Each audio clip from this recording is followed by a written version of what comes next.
नमस्कार दोस्तों, आप सभी का एक बार फिर से स्वागत है हमारे इस YouTube चैनल रफ्तार एजुकेशन पे। और जैसा कि आप सबको पता है कि हम कई सारे एग्ज़ाम्स के लिए MCQ बेस्ड टेस्ट सीरीज चलाते हैं, तो उनमें से ही एक टॉपिक जो कि भारत के राष्ट्रपति से संबंधित है, इनसे जुड़े हुए प्रश्न बहुत सारे एग्जाम में आते हैं, तो यही आज हम टॉपिक लेके आए हैं। और आज के वीडियो में हम इनसे जुड़े हुए सारे MCQ क्वेश्चन जो कि बहुत बढ़िया क्वेश्चन हैं और जो कि हर एग्ज़ाम में आते हैं, उन सारे क्वेश्चंस को देखेंगे और ऑब्जेक्टिव क्वेश्चन का एक सीरीज़ यहाँ पे हम आज ख़त्म करेंगे। तो चलिए आज का अपने ये स्टार्ट करते हैं भारत के राष्ट्रपति से संबंधित ऑब्जेक्टिव या कह लीजिए MCQ बेस्ड टेस्ट सीरीज। चलिए अपने पहले क्वेश्चन पे चलते हैं। जैसा कि दिख रहा है आप सबको कि पहला जो हमारा क्वेश्चन है भारत के राष्ट्रपति, और आप करेंगे क्या, ऑप्शन चुन के और कोशिश करिए कि आप कमेंट बॉक्स में इसका जवाब देते जाइए। तो जो पहला क्वेश्चन है भारत का राष्ट्रपति क्या होता है, तो हम यहाँ पे बताते जा रहे हैं। 5-5 सेकंड का हम केवल ब्रेक लेंगे। कहने का मतलब ये है कि हम रुकेंगे 4 से 5 सेकंड के लिए और उसके बाद आप जवाब देंगे। तो पहला जो भारत का राष्ट्रपति है वो राष्ट्र का प्रमुख होता है। तो चलिए अगले क्वेश्चन पे बढ़ते हैं। भारतीय संविधान के अनुसार कार्यपालिका की शक्ति किस में निहित होती है? तो भारतीय संविधान के अनुसार कार्यपालिका की शक्ति जो है वो राष्ट्रपति में निहित होती है। चलिए अपने अगले क्वेश्चन पे बढ़ते हैं। भारतीय संविधान के अनुसार देश का प्रथम नागरिक इनमें से कौन होता है?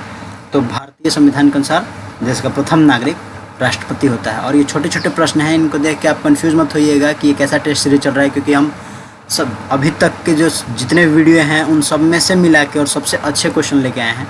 चलिए अपने अगले क्वेश्चन पढ़ते हैं। राष्ट्रपति पद के निर्वाचन हेतु उम्मीदवार की अधिकतम आयु कितनी होनी चाहिए? तो राष्ट्रपति पद के लिए निर्वाचन की अधिकतम आयु अभी तक कोई नहीं बनी है, इसकी कोई समय सीमा नहीं है, तो कितने भी वर्ष का व्यक्ति चुनाव लड़ सकता है। चलिए अपने अगले प्रश्न पर चलते हैं। राष्ट्रपति के कार्यकाल की अवधि कितने वर्ष की होती है? तो राष्ट्रपति के कार्यकाल की अवधि 5 वर्ष की होती है। चलिए अपने अगले प्रश्न पर चलते हैं। एक व्यक्ति राष्ट्रपति पद के लिए अधिकतम कितनी बार निर्वाचित हो सकता है? इसकी भी कोई एक लिमिटेशन नहीं है कि कोई व्यक्ति कितनी बार हो सकता है, जितने भी बार चाहे वो हो सकता है, तो इसकी कोई सीमा नहीं है। चलिए अपने अगले प्रश्न पर चलते हैं। राष्ट्रपति का निर्वाचन किस प्रकार होता है? तो राष्ट्रपति का निर्वाचन अप्रत्यक्ष रूप से होता है, क्योंकि आपने देखा होगा कि आप राष्ट्रपति का वोट डालने नहीं जाते हैं। राष्ट्रपति का वोट डालने के लिए लोकसभा, राज्यसभा और विधानसभा के निर्वाचित सदस्य ही जाते हैं, जो कि आपका प्रतिनिधित्व करते हैं। तो आप नहीं जाते हैं। जब आप वोट देने जाते हैं तो उसको प्रत्यक्ष रूप से बोला जाएगा, और आप सिर्फ प्रधानमंत्री का ही, जो प्रधानमंत्री का निर्वाचन होता है उसमें ही आप प्रत्यक्ष रूप से, या कह लीजिए कि हम लोग भी भाग लेते हैं। राष्ट्रपति के निर्वाचन में हम अप्रत्यक्ष रूप से भाग लेते हैं, इसलिए ये निर्वाचन अप्रत्यक्ष रूप से होता है। चलिए अपने अगले प्रश्न चलते हैं। राष्ट्रपति के निर्वाचन में निर्वाचक मंडल के सदस्य कौन कौन होते हैं? और एक और बात बताना चाहेंगे इस क्वेश्चन के बाद कि हम ये केवल ऑब्जेक्टिव तो है ही, इसके साथ साथ जो भी महत्वपूर्ण जानकारियाँ होंगी जिस भी प्रश्न से जुड़ी हुई, तो उसमें हम सब्जेक्टिव के तौर पे भी वो जानकारी आपको देते रहेंगे। तो ये वीडियो सिर्फ और सिर्फ ऑब्जेक्टिव के लिए नहीं है, इसमें बहुत सारी बातें होंगी। तो राष्ट्रपति के निर्वाचन में निर्वाचक मंडल के सदस्य कौन कौन होते हैं? तो हमने इसके पहले ही जिक्र किया कि लोकसभा, राज्यसभा, इसका मतलब कि दोनों सदन हो गए संसद के, और राज्य विधानसभा, जो विधान परिषद होता है वो नहीं आएगा, केवल विधानसभा के निर्वाचित सदस्य ही दे पाते हैं। तो इसका ऑप्शन डी होगा। चलिए अपने अगले प्रश्न चलते हैं। राष्ट्रपति के निर्वाचन हेतु कौन सी पद्धति अपनाई जाती है? तो राष्ट्रपति के निर्वाचन हेतु समानुपातिक प्रतिनिधित्व एवं एकल संक्रमणीय मत पद्धति अपनाई जाती है। इस पद्धति के अनुसार मान लीजिए कि बहुत सारे राज्यों की जो जनसंख्या होती है वो अलग अलग होती है, तो उन सबको मिला के एक एवरेज औसत निकाल के और हर एक सांसद या विधायक का एक जो प्रतिशत होता है, वोट प्रतिशत, वो तय किया जाता है कि उसका जो मत मूल्य होगा वो कितना होगा, और उसी के आधार पर ये उसका समानुपात कर दिया जाता है। तो चलिए हम अपने अगले प्रश्न पर चलते हैं। राष्ट्रपति के चुनाव के लिए प्रस्तावक एवं अनुमोदक की कम से कम कितनी संख्याएँ होनी चाहिए? तो प्रस्तावक एवं अनुमोदक दोनों ही 50-50 होने चाहिए। चलिए हम अपने अगले प्रश्न पर चलते हैं। राष्ट्रपति को पद की गोपनीयता की शपथ कौन दिलाता है? तो सर्वोच्च न्यायालय के मुख्य न्यायाधीश। चलिए अपने अगले प्रश्न पर चलते हैं।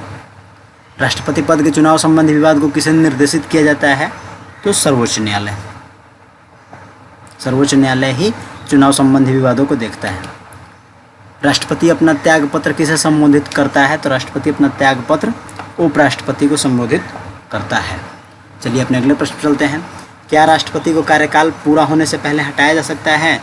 सिर्फ और सिर्फ महाभियोग के द्वारा ही हटाया जा सकता है, जो कि संसद के दोनों सदन मिलके या अकेले अकेले भी लगा सकते हैं। किस आरोप के तहत राष्ट्रपति पर महाभियोग का प्रस्ताव लाया जा सकता है? तो संविधान का जब अतिक्रमण हो रहा होगा तो केवल इसी आरोप के तहत राष्ट्रपति पर महाभियोग लाया जा सकता है। चलिए अपने अगले प्रश्न चलते हैं। राष्ट्रपति पर महाभियोग का आरोप एक संकल्प के रूप में संसद के किसी भी सदन में लाया जा सकता है। यह कम से कम कितने दिनों की लिखित सूचना देने के बाद प्रस्तुत किया जाना चाहिए?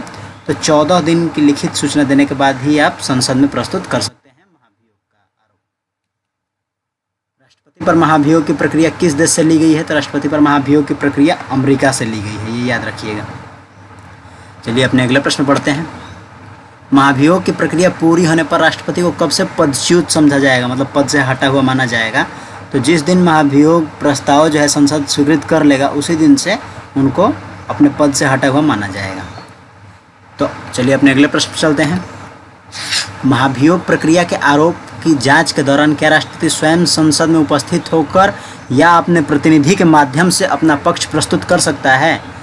जो बिल्कुल हाँ कर सकता है। चलिए अपने अगले प्रश्न चलते हैं। राष्ट्रपति पद के रिक्त होने की तिथि से कितनी अवधि के भीतर भरा जाना चाहिए? तो 6 माह के अंदर भरा जाना चाहिए। किसी भी स्थिति में 6 माह से ज़्यादा तक राष्ट्रपति का जो पद होता है वो रिक्त नहीं रहना चाहिए। चलिए अपने अगले प्रश्न आते हैं कि राष्ट्रपति एवं उपराष्ट्रपति का निर्वाचन संबंधी अधिनियम कब बना? ये जो संशोधन अधिनियम था तो ये 1974 में बना था। चलिए अपने अगले प्रश्न चलते हैं।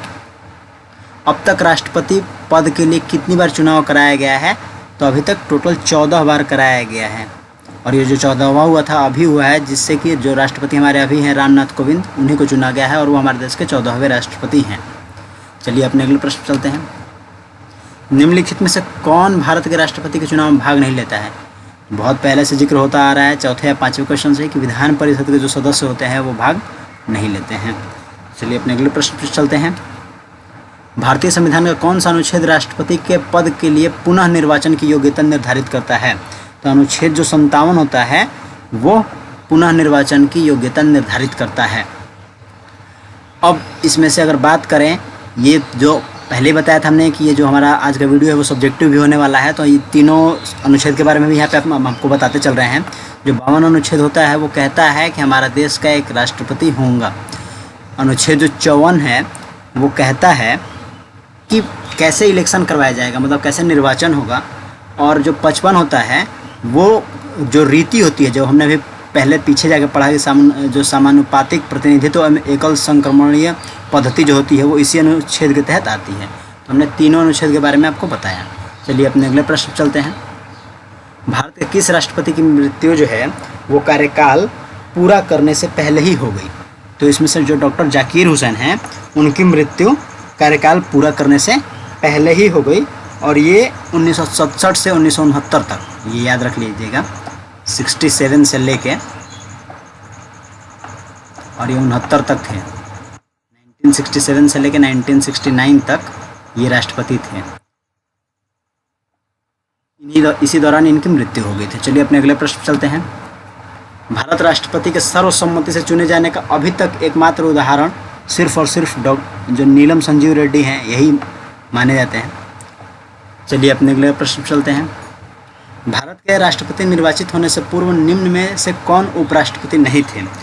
तो ये जो ज्ञानी जैल सिंह हैं यही उपराष्ट्रपति नहीं थे। और यहाँ पे 10 सेकंड और लेना चाहेंगे, आपको बता देना चाहते हैं कि टोटल 4 लोग हैं जो कि अभी उपराष्ट्रपति नहीं बने थे, जो कि डायरेक्टली राष्ट्रपति बने थे। इन 4 को छोड़ के अभी तक जितने भी लोग बने हैं, और इधर से आप वो तो पीछे के 4 हो गए, और इधर से जो 4 लोग और हैं, मतलब कहने का मतलब रामनाथ कोविंद, प्रणब मुखर्जी, प्रतिभा देवी सिंह पाटिल और APJ अब्दुल कलाम। तो ये टोटल 8 जो लोग हैं वो अभी तक उपराष्ट्रपति नहीं बने हैं, ये डायरेक्टली राष्ट्रपति ही बने हैं। तो इन 8 का आप नाम याद रखिएगा। एक बार फिर से बता दे रहे हैं। ज्ञानी जैल सिंह, डॉक्टर राजेंद्र प्रसाद, फखरुद्दीन अली अहमद, नीलम संजीव रेड्डी, APJ अब्दुल कलाम, प्रतिभा देवी सिंह पाटिल, प्रणब मुखर्जी और रामनाथ कोविंद। तो टोटल 8 लोग ऐसे हैं जो कि डायरेक्टली राष्ट्रपति ही बने हैं, उपराष्ट्रपति नहीं बने हैं। इसके अलावा जितने भी लोग राष्ट्रपति बने हैं वो किसी न किसी रूप में पहले उपराष्ट्रपति रह चुके हैं। तो ये 8 का आप नाम याद रखिएगा। चलिए हम अपने अगले प्रश्न चलते हैं। किस कार्यवाहक राष्ट्रपति ने त्याग पत्र देकर राष्ट्रपति का चुनाव लड़ा और वह विजयी हुआ। तो वीवी गिरी, ये इन्होंने त्यागपत्र देकर चुनाव लड़ा था और विजयी हुए थे। चलिए अपने अगले प्रश्न चलते हैं।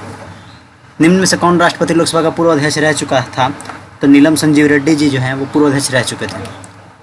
किस कार्यवाहक राष्ट्रपति ने सबसे लंबे समय के लिए राष्ट्रपति का पद संभाला? तो बी.डी. जत्ती, इन्होंने ही सबसे लंबे समय के लिए कार्यवाहक राष्ट्रपति का पद संभाला था और करीब करीब 5.5 महीने, ये याद रखिएगा आप लोग, 5.5 महीने के लिए इन्होंने संभाला था। और ये बहुत लंबा वक्त होता है क्योंकि अधिकतम राष्ट्रपति का जो स्थान होता है वो 6 ही महीने तक रिक्त रह सकता है, तो इन्होंने 5.5 महीने संभाले लिया था। चलिए अपने अगले प्रश्न चलते हैं। भारत के राष्ट्रपति की संवैधानिक स्थिति किससे मिलती जुलती है? तो ब्रिटेन के महारानी के साथ इनकी संवैधानिक स्थिति मिलती जुलती है। चलिए अपने अगले प्रश्न चलते हैं। राष्ट्रपति किस व्यक्ति को प्रधानमंत्री नियुक्त करता है? तो लोकसभा में बहुमत दल के नेता को ही वो प्रधानमंत्री नियुक्त करता है। चलिए अपने अगले प्रश्न चलते हैं। यदि लोकसभा में किसी दल को स्पष्ट बहुमत नहीं हो तो राष्ट्रपति किसे प्रधानमंत्री नियुक्त करेगा? तो स्वविवेक का प्रयोग कर अपने पसंद के किसी व्यक्ति को वो प्रधानमंत्री नियुक्त कर सकता है, लेकिन शर्त ये है कि आगामी आने वाली बैठकों में उसको अपना बहुमत सिद्ध करना पड़ता है। चलिए अपने अगले प्रश्न चलते हैं। राष्ट्रपति निम्न में से कौन सा कार्य करता है? तो संसद के दोनों सदनों को आहूत करना, संसद के दोनों सदनों का सदस्यवान करना और लोकसभा को विघटित करना, ये तीनों के तीनों काम करता है। तो हम कह सकते हैं कि उपयुक्त सभी कार्य वो करता है। चलिए अपने अगले प्रश्न चलते हैं। किस प्रकार के विधेयक पर संसद के दोनों सदनों में मतभेद हो तो उसे दूर करने के लिए राष्ट्रपति दोनों सदनों का संयुक्त अधिवेशन बुलाता है? तो साधारण विधेयक पर वो बात होती है। चलिए अपने अगले प्रश्न चलते हैं। राष्ट्रपति कब संसद के दोनों सदनों के संयुक्त अधिवेशन को अभिभाषण देता है? तो प्रत्येक अधिवेशन के आरंभ में वो अभिभाषण देता है। चलिए अपने अगले प्रश्न चलते हैं। क्या राष्ट्रपति धन विधेयक पर अपनी स्वीकृति देने से मना कर सकता है? तो नहीं, क्योंकि धन विधेयक जो होता है वो राष्ट्रपति की ही मंजूरी से प्रस्तुत किया जाता है, तो राष्ट्रपति उस पर मंजूरी देने से मना या स्वीकृति देने से मना नहीं कर सकता है। चलिए अपने अगले प्रश्न चलते हैं। किसी साधारण विधेयक के संबंध में राष्ट्रपति क्या निर्णय ले सकता है? तो जो आपको ऑप्शन में दिख रहे हैं वो सब का सब कर सकता है। तो उपयुक्त सभी, विधेयक को अनुमति भी दे सकता है, विधेयक को कुछ समय के लिए रख सकता है, विधेयक को पुनर्विचार के लिए संसद भेज सकता है। चलिए अपने अगले प्रश्न चलते हैं।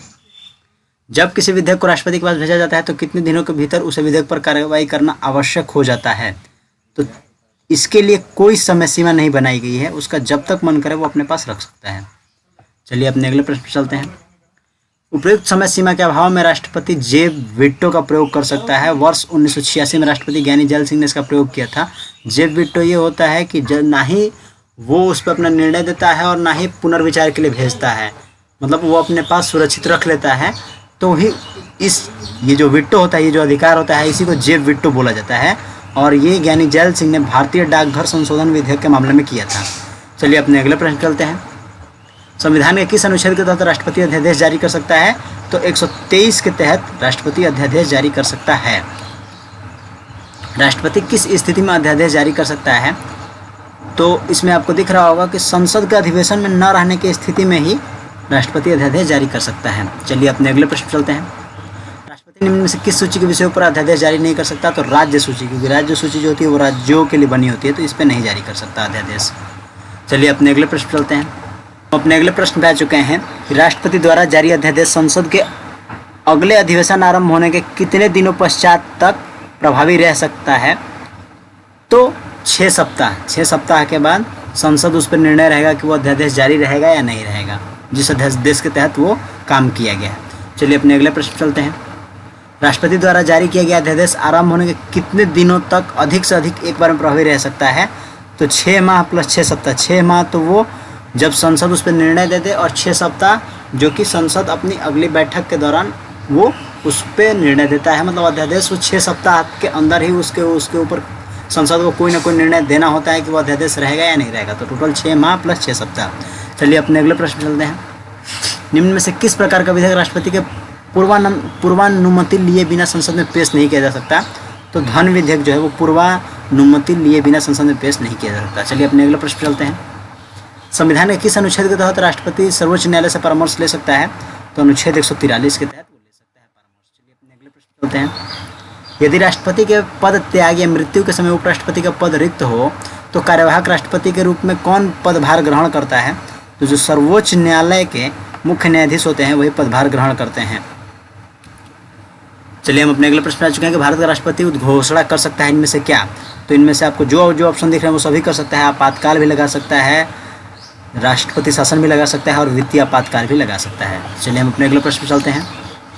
राष्ट्रपति वित्तीय आपात की घोषणा किस अनुच्छेद के तहत कर सकता है। तो जो राष्ट्रपति होता है वो वित्तीय आपात की घोषणा 60 के तहत करता है। चलिए हम अपने अगले प्रश्न पे चलते हैं। राष्ट्रपति द्वारा आपातकाल की घोषणा के कितने दिनों के भीतर संसद की जो स्वीकृति होती है वो लेना आवश्यक हो जाता है। तो इसे 1 माह के अंदर स्वीकृति देना आपातकाल को जरूरी हो जाता है। चलिए हम अपने अगले प्रश्न चलते हैं। यदि आपातकाल की घोषणा के समय उसके 1 माह के भीतर लोकसभा का विघटन हो गया हो तो नई लोकसभा को अपनी पहली बैठक के कितने दिनों के भीतर स्वीकृति दे देनी चाहिए।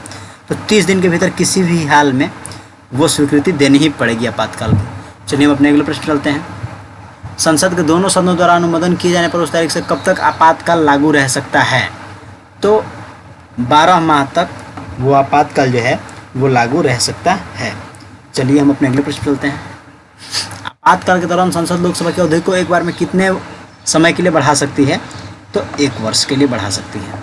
चलिए हम अपने अगले प्रश्न पर चलते हैं। आपातकाल के दौरान निम्न में से किस प्रकार के स्वाधीनता के अधिकार को समाप्त नहीं किया जा सकता। तो जीवन एवं शारीरिक स्वतंत्रता को समाप्त नहीं किया जा सकता। अपने अगले प्रश्न में आ चुके हैं कि संविधान के किस अनुच्छेद के तहत राष्ट्रपति आपातकाल की घोषणा करता है। जो राष्ट्रीय आपात होता है तो वो 352 के तहत करता है। तो 3 तरह के आपात हो चुके हैं। 352 के तहत ये, 360 के तहत वित्तीय आपात और 356 के तहत राष्ट्रपति शासन। हम लोग ने बात कर चुके हैं इसके बारे में। तो ये 356 के तहत ये रह गया था राष्ट्रपति शासन, यह राज्यों में जो लगाया जाता है। चलिए हम अपने अगले प्रश्न चलते हैं। बाह्य आक्रमण के आधार पर अब तक कितनी बार राष्ट्रपति ने आपातकाल की घोषणा की है। तो टोटल बाह्य आक्रमण के आधार पर 2 बार, एक बार 1962 में और एक बार 1971 में। चलिए हम अपने अगले प्रश्न चलते हैं। अब तक कितनी बार राष्ट्रपति ने राष्ट्रीय आपातकाल की देश में घोषणा की है। तो टोटल 3 बार, 2 बार तो बताया ही था और एक बार आंतरिक अशांति के कारण हुआ था 1975 में। चलिए हम अपने अगले प्रश्न चलते हैं। पहली बार राष्ट्रीय आपातकाल की उद्घोषणा कब की गई थी। तो पहली बार राष्ट्रीय आपातकाल की उद्घोषणा 26 अक्टूबर 1962 को की गई थी। ये डेट याद रखिएगा, 26 अक्टूबर 1962 को की गई थी। चलिए हम अपने अगले प्रश्न चलते हैं। दूसरी बार राष्ट्रपति ने राष्ट्रीय आपातकाल की जो घोषणा है वो कब की। तो अगर हम दूसरी बार कहें 3 दिसंबर 1971, पहले बता चुके हैं कि एक पहला 1962 और दूसरा 71 और तीसरा 75, तीनों याद रखिएगा, 3 दिसंबर 1971। चलिए अपने अगले प्रश्न चलते हैं। तीसरी बार राष्ट्रपति ने किस आधार पर राष्ट्रीय आपातकाल की घोषणा की। तो आंतरिक अशांति के आधार पर आपातकाल की घोषणा की गई। चलिए हम अपने अगले प्रश्न चलते हैं। राष्ट्रपति ने तीसरी बार आपातकाल की घोषणा कब की। तो 25 जून 1975 को आपातकाल की घोषणा की थी। चलिए हम अपने अगले प्रश्न चलते हैं। पहले आपातकाल की घोषणा किस राष्ट्रपति ने की थी। तो पहले आपातकाल की घोषणा के वक्त डॉक्टर सर्वपल्ली राधाकृष्णन राष्ट्रपति थे। चलिए अपने अगले प्रश्न चलते हैं। दूसरे आपातकाल की घोषणा किस राष्ट्रपति ने की। तो उस समय वीवी गिरी, 1971 में वीवी गिरी जी थे, उन्होंने की थी। चलिए हम अपने अगले प्रश्न में आते हैं कि तीसरे आपातकाल की घोषणा किस राष्ट्रपति ने की। तो फखरुद्दीन अली अहमद ने तीसरे आपातकाल की घोषणा की थी। चलिए हम अपने अगले प्रश्न में चलते हैं। किस राज्य में राष्ट्रपति शासन की घोषणा किस व्यक्ति की रिपोर्ट मिलने पर राष्ट्रपति करता है। तो राष्ट्रपति का जो आप बोल सकते हैं कि जो राष्ट्रपति का एजेंट के तौर पे राज्य का जो राज्यपाल होता है वो काम करता है राज्य में, उसको राष्ट्रपति ही नियुक्त करता है। तो राज्य के राज्यपाल की ही रिपोर्ट मिलने पर राष्ट्रपति शासन लगा सकता है राज्य में। चलिए अपने अगले प्रश्न चलते हैं। संसद द्वारा प्रस्ताव पारित होने पर किसी राज्य में राष्ट्रपति शासन एक बार में कितने समय के लिए लागू किया जा सकता है। तो 6 माह के लिए। चलिए अपने अगले प्रश्न चलते हैं। 42वें संवैधानिक संशोधन अधिनियम 1976 द्वारा राष्ट्रपति शासन को 6 माह की अवधि को बढ़ाकर कितना कर दिया गया है। तो 12 माह। चलिए अपने अगले प्रश्न चलते हैं। राष्ट्रपति शासन के दौरान संविधान के किस अनुच्छेद द्वारा प्रदत्त स्वतंत्रता पर रोक लगाई जाती है। तो अनुच्छेद 19 पर रोक लगा दिया जाता है, प्रतिबंधित कर दिया जाता है। चलिए अपने अगले प्रश्न चलते हैं। पहली बार राष्ट्रपति शासन कब लागू किया गया। तो पहली बार राष्ट्रपति शासन 20 जुलाई 1951 को लागू किया गया और वो पंजाब में लागू किया गया था। चलिए अपने अगले प्रश्न चलते हैं। पहली बार राष्ट्रपति शासन किस राज्य में लागू किया गया। तो पहली बार राष्ट्रपति शासन पंजाब में लागू किया गया था। चलिए अपने अगले प्रश्न चलते हैं। किस राज्य में सर्वाधिक बार राष्ट्रपति शासन लागू किया गया है। तो मणिपुर में सर्वाधिक बार लागू किया गया है और इसका आपको संख्या भी बता देते हैं। मणिपुर में टोटल 10 बार अभी तक किया गया है और जो जम्मू कश्मीर है यहाँ पे 9 बार। अधिकतर आप लोग को लगेगा कि जम्मू कश्मीर में ही ज़्यादातर राष्ट्रपति शासन लागू हुआ है, तो ये गलत हो जाएगा। और उत्तर प्रदेश में भी 9 बार हुआ है और पंजाब में टोटल 8 बार अभी तक लगा है। तो यहाँ पे हमने आपको संख्या भी बता दिया ये इन चारों में कब कितने बार लगाया गया। चलिए अपने अगले प्रश्न चलते हैं। अब तक जिस राज्य में सबसे लंबी अवधि के लिए राष्ट्रपति शासन लागू रहा तो वो जम्मू एंड कश्मीर है। चलिए अपने अगले प्रश्न चलते हैं। किस राज्य में सबसे अल्प अवधि के लिए राष्ट्रपति शासन लागू रहा तो वो उड़ीसा में था और सिर्फ 12 दिनों के लिए वो लागू रहा था, वो भी 1976 में। तो सिर्फ और सिर्फ 12 दिनों के लिए राष्ट्रपति शासन लागू रहा था 1976 में। चलिए अपने अगले प्रश्न चलते हैं। संविधान के किस अनुच्छेद के आधार पर राष्ट्रपति वित्तीय आपात की घोषणा करता है? तो 360 के तहत राष्ट्रपति वित्तीय आपात की घोषणा करता है। चलिए हम अपने अगले प्रश्न पे आ चुके हैं कि वित्तीय आपात के दौरान राष्ट्रपति राज्य के किस प्रकार के विधेयकों को स्वीकृति के लिए प्रस्तुत किए जाने के लिए बाध्य कर सकता है। मतलब राज्य को उसकी स्वीकृति लेनी जरूरी हो जाती है, तो वो वित्तीय विधेयक के लिए पैसे रुपए से संबंधित जो काम होगा उसकी स्वीकृति लेके ही की जाएगी। चलिए हम अपने अगले प्रश्न चलते हैं कि भारत के राष्ट्रपति को निम्न में से किससे वेतन दिया जाता है? तो भारत की संचित निधि से वेतन दिया जाता है। चलिए हम अपने अगले प्रश्न चलते हैं कि हिंदू आचार संहिता विधेयक को लेकर प्रधानमंत्री से किस राष्ट्रपति का विवाद हुआ था? तो डॉक्टर राजेंद्र प्रसाद का विवाद पंडित जवाहरलाल नेहरू से हुआ था हिंदू आचार संहिता विधेयक को लेकर। चलिए हम अपने अगले प्रश्न चलते हैं कि अध्यादेश जारी करने का अधिकार राष्ट्रपति का कौन सा अधिकार है? तो ये विधायी अधिकार माना जाता है। चलिए हम अपने अगले प्रश्न चलते हैं कि भारत के राष्ट्रपति के पास कौन सी वीटो शक्ति होती है? तो जो आपको ऑप्शन में दिख रहा है ये तीनों के तीनों वीटो शक्ति उसके पास मौजूद होती है, पूर्ण निषेध, निलंबित निषेध और पॉकेट निषेध। चलिए हम अपने अगले प्रश्न चलते हैं कि संविधान के किस अनुच्छेद के तहत राष्ट्रपति संघीय मंत्री परिषद की सलाह मानने को बाध्य हो जाता है? तो अनुच्छेद 74 के तहत वो मानने को बाध्य होगा, 74 के तहत। चलिए हम अपने अगले प्रश्न चलते हैं कि संविधान के अनुसार निम्नांकित में से क्या भारत के राष्ट्रपति की शक्ति नहीं है? ये जो आपको चारों दिख रहे हैं इसमें से कौन सी उसकी शक्ति नहीं है? तो संसद के सदनों को संदेश भेजना उसकी शक्ति नहीं है। चलिए अपने अगले प्रश्न चलते हैं। निम्नलिखित में से किस अनुच्छेद के तहत राष्ट्रपति पद एवं गोपनीयता की शपथ लेते हैं? तो अनुच्छेद 60 के तहत पद एवं गोपनीयता की शपथ लेते हैं। चलिए हम अपने अगले प्रश्न चलते हैं। निम्नलिखित में से किस अनुच्छेद के तहत राष्ट्रपति पर महाभियोग की प्रक्रिया लाई जा सकती है? तो अनुच्छेद 61, याद रखिएगा, अनुच्छेद 61 के तहत महाभियोग की प्रक्रिया लाई जा सकती है। चलिए हम अपने अगले प्रश्न चलते हैं। संविधान के किस अनुच्छेद के तहत राष्ट्रपति क्षमादान दे सकता है? तो अनुच्छेद 72 के तहत राष्ट्रपति क्षमादान दे सकता है। चलिए हम अपने अगले प्रश्न चलते हैं। आपातकाल के दौरान संसद निम्न में से किस सूची में उल्लिखित किसी विषय पर विधान बना सकती है? तो ये जब आपातकाल होता है तो इनमें से तीनों, संघ सूची, राज्य सूची, समवर्ती सूची, तीनों पे कानून बना सकती है। चलिए हम अपने अगले प्रश्न चलते हैं। निम्न में से कौन सा विषय राष्ट्रपति का अध्यादेश जारी करने के अंतर्गत नहीं आता है? तो जो बाकी तीनों काम कर सकते हैं जो आपको दिख रहा है, केवल संविधान का संशोधन अध्यादेश के जरिए नहीं किया जा सकता है, बाकी कोई भी काम अध्यादेश के जरिए हम कर सकते हैं। जो राष्ट्रपति हैं हमारे वो कर सकते हैं, केवल संविधान का संशोधन अध्यादेश के जरिए नहीं कर सकते। चलिए अपने अगले प्रश्न चलते हैं। निम्न में से कौन सी शक्ति है जो राष्ट्रपति को प्राप्त है लेकिन राज्यपाल को नहीं? तो जो आपको बाकी तीनों दिख रही है, कार्यपालिका शक्ति, विधायी शक्ति, वित्तीय शक्ति, ये दोनों को मिलती है, लेकिन जो सैन्य शक्ति होती है वो सिर्फ और सिर्फ राष्ट्रपति को मिलती है, क्योंकि सेना केवल देश के लिए होती है, राज्य के लिए कोई सेना नहीं होती है, और राज्यपाल राज्य में नियुक्त होता है। तो चलिए हम अपने अगले प्रश्न चलते हैं।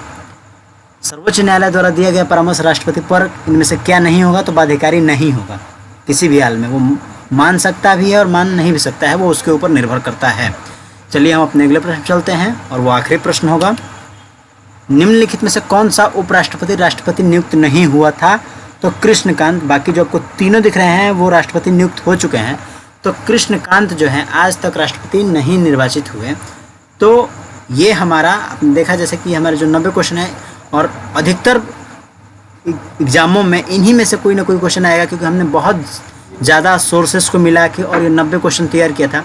तो आप सबसे यही आशा है कि आप इन क्वेश्चन का फ़ायदा उठाएंगे और ज़्यादा से ज़्यादा देखिए, सब्सक्राइब करिए, और भी लोगों को बताइए कि ऐसे चीज़ें चल रही हैं। और हम इसके बाद आगे और भी इस तरीके के MCQ लेके आएंगे, जैसे कि प्रधानमंत्री, उपराष्ट्रपति, समितियाँ जो होती हैं संसद से जुड़े हुए। चलिए इसी के साथ जय हिंद, जय भारत।